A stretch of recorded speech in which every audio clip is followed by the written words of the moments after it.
देश के top management institute IIM Raipur के डायरेक्टर प्रोफेसर राम कुमार काकानी अचानक इस्तीफा दे देते हैं।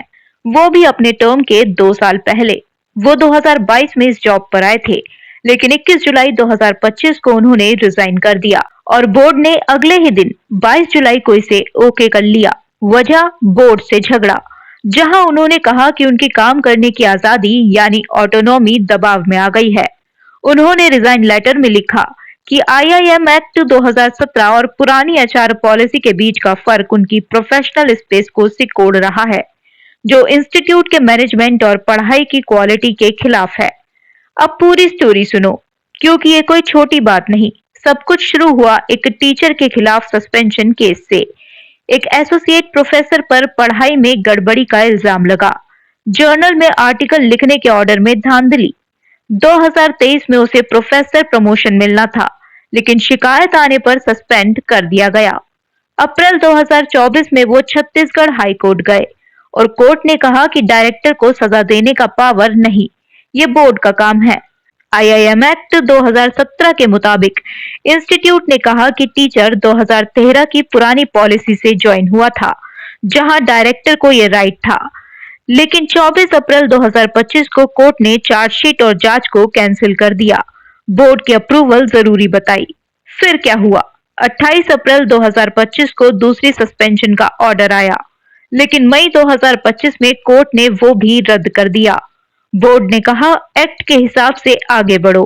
प्रोफेसर काकानी को लगा कि बोर्ड चेयरमैन पुनेट दलमिया बार बार एडमिन, फाइनेंस और सजा के मामलों में दखल दे रहे हैं, जो एक्ट के खिलाफ है।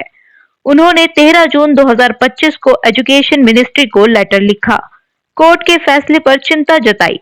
कहा कि इससे चेयरमैन एक तरफा कंट्रोल ले रहे हैं, जो आईआईएम एक्ट 2017 और उसके 2023 के चेंजेस से मैच नहीं करता।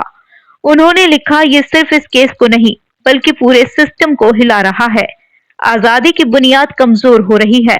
12 जुलाई 2025 को दूसरा लेटर लिखा और बताया कि बोर्ड ने नवंबर 2023 और दिसंबर 2024 की मीटिंग में कार्रवाई को अप्रूव किया था, लेकिन कोर्ट में रिकॉर्ड नहीं हुआ। मिनिस्ट्री ने पहले रिप्लाई दिया था कि पुरानी पॉलिसी और एक्ट में डिफरेंस है, लेकिन कोई क्लियर गाइडलाइन नहीं आई। 26 जून को बोर्ड ने टीचर को वापस ज्वाइन करने का ऑर्डर दिया और बस 21 जुलाई को रिजाइन।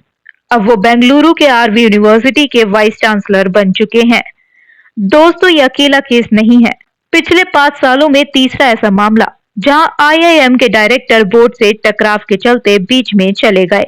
2021 में आईआईएम कलकत्ता की पहली फीमेल डायरेक्टर अंजू सेठ ने बोर्ड चेयरमैन से मतभेद पर रिजाइन किया। 2023 में उत्तम कुमार सरकार भी उसी जगह से बोर्ड के प्रेशर में निकल गए।